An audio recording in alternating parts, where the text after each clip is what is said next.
I've only been painting minis for a few months now, but I came across this Magnus mini for a very good price secondhand, and I bought it without thinking. After I put it together, I immediately started throwing paint on it, which ended up being a very big mistake. Instead of taking a moment to actually have a plan of how I wanted this mini to look, I just started making decisions as I was painting. Before I knew it, Magnus was in a sorry state, and I just really was unmotivated to continue painting, so I put him down for about 2 months. In the meantime, I've painted a few other minis and tried a couple other techniques that I think I've done a pretty good job, and now I'm ready to come back and finish him. Now, for most people who call themselves novice painters, this probably looks really good. And after taking a few months away from actually looking at it, I think I was maybe a bit too harsh on myself when I quit. It does look pretty good, but it doesn't look as good as I hoped it would. I was debating whether or not I should strip this mini and start over, but then I realized that I've actually already superglued everything you see onto it already, which was a mistake. Or maybe it wasn't a mistake after all. In the past, when I've been frustrated with other minis, I've stripped all of the paint and started over. But when going back and looking at old photos, I realized, man, I actually really liked what I was doing. Maybe I just wasn't finished painting yet. So I'm going to take that approach with Magnus. I'm going to see if I can finish this paint job instead of scrapping it. So the first thing I want to do is give a quick rundown of my thought process thus far. Point out some of the major parts that would frustrated me so much that I quit. And then my plan to rectify those mistakes and what else I need to do to finish this mini. This video is in no way a guide on how to paint Magnus. I'm nowhere near good enough to make videos like that. Maybe one day, but not now. The point of this video is to have some kind of a record for myself to go back and see what I was doing with this mini, and to talk about Magnus the character. But now let's take a look at the mini's mistakes. As I said before, I've already superglued the armor pieces, so I can't strip them. This limits on how much I can change the armor pieces as well as the skin highlights. Next is this OSL attempt that I had with his giant hand here. The idea was for him to be summoning warp fire, and the source of the magic was this eye in his palm there. Again, this doesn't look too bad, but I just wasn't very satisfied with it. By far, the most frustrating part on this mini has been the bones, talons, and horns. Both the white and off-white paint that I used ended up being too chalky after I watered it down. After a few layers, I was losing so much detail.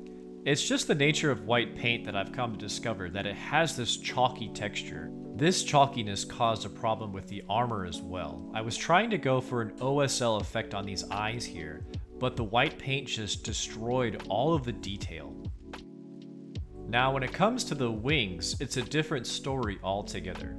I actually really like how these wings turned out. The vibrant red to the light blue at the tips came out perfect. But I really want to paint these glowing glyph symbols. But I'm afraid I'm going to ruin the only thing that I'm really happy about with this kit so far. I'm never going to get better if I'm too afraid to take chances, and if I can pull it off, these wings will look even better than they are now. First, I need to finish any unpainted bits. Then, I need to add a dry brush and then go over with some shade. I'll re-establish the midtones, add some small details, and make a base. Now, we've all heard the meme that Magnus did nothing wrong. After spending any time on the internet, it seems like there's only two sides a person is allowed to take. Either Magnus did nothing wrong, or he did everything wrong.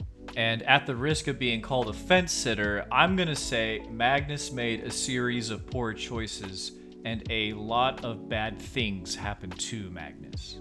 I'm aware this is an incredibly brave stance to take, and that is being sarcastic.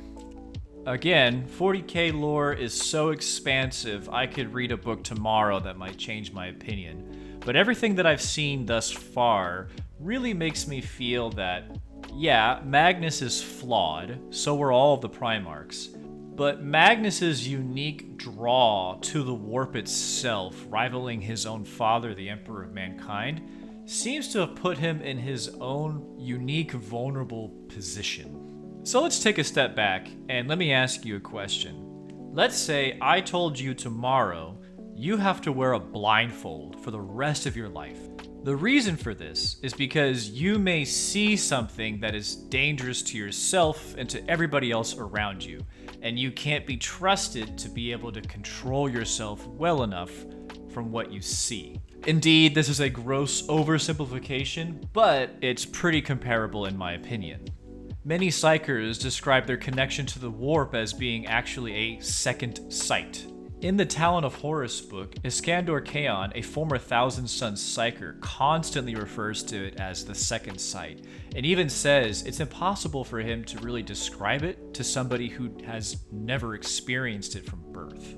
Getting back to Magnus and the Thousand Sons, though, you're told you can no longer use this second sight, this part of you that is so unique to you and your legion. It's what really makes you good.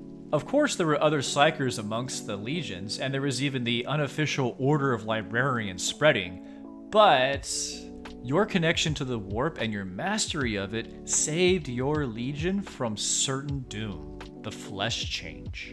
And to make matters worse, you were forbidden from using this power because of people and their blatant biases or inexperiences with the warp convinced your father, who is also a psyker, the most powerful of them all. That would cause quite a bit of resentment in my opinion, and I think it's actually pretty justified resentment. Think about it, you and your sons have been bringing world after world to compliance. And occasionally, you come across a world that is uninhibited by this strange fear of the warp, and you learn all that you can from this society. You show that there is so much that mankind can gain from looking into the abyss, because mankind can conquer it. But then you're just told, no, you're unworthy, you're not good enough, you can't control it. But here is where I flip the script, because the entire time, Magnus thinks he understands the warp. He thinks he has it mastered, but he's completely unaware of what warp entities truly are. You have to remember, at this point in time in the Great Crusade, the imperial truth is that religion is not real. There are no gods, there are no spirits, there is no soul, there is no demon.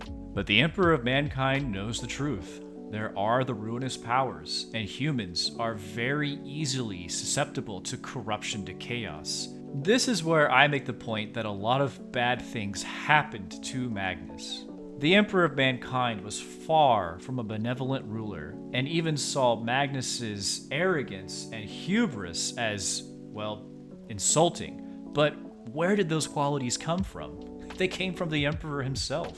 The Emperor's arrogance led him to believe that nobody could be trusted with the knowledge of the ruinous powers, not even Magnus, the only other being besides probably Malcador that was so susceptible and connected to the warp. Well, maybe Perturabo too, but different story. With the power of hindsight in this fictional story, I like to believe that had the Emperor trusted Magnus enough to reveal the truth of the ruinous powers to him, I think Magnus would have really been more careful.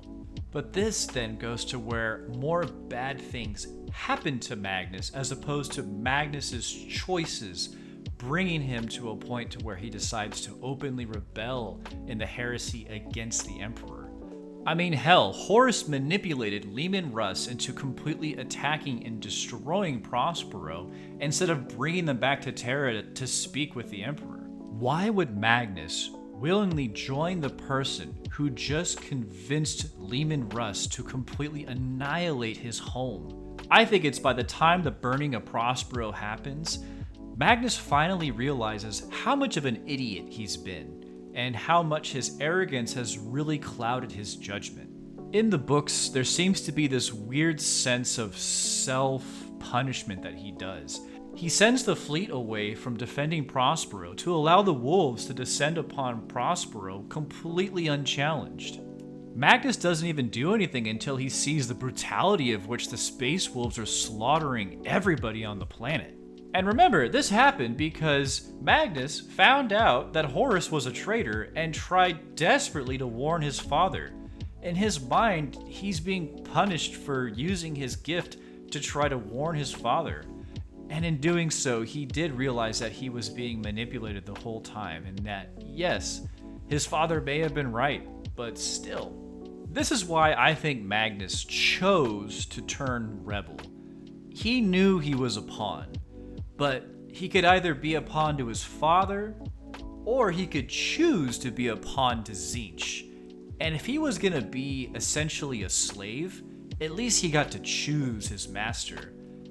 And the choice of serving Tzeentch would save his legion. And that makes the rubric of Ahriman so much more ironic in the end. A very Tzeentchian ending to this whole tragedy.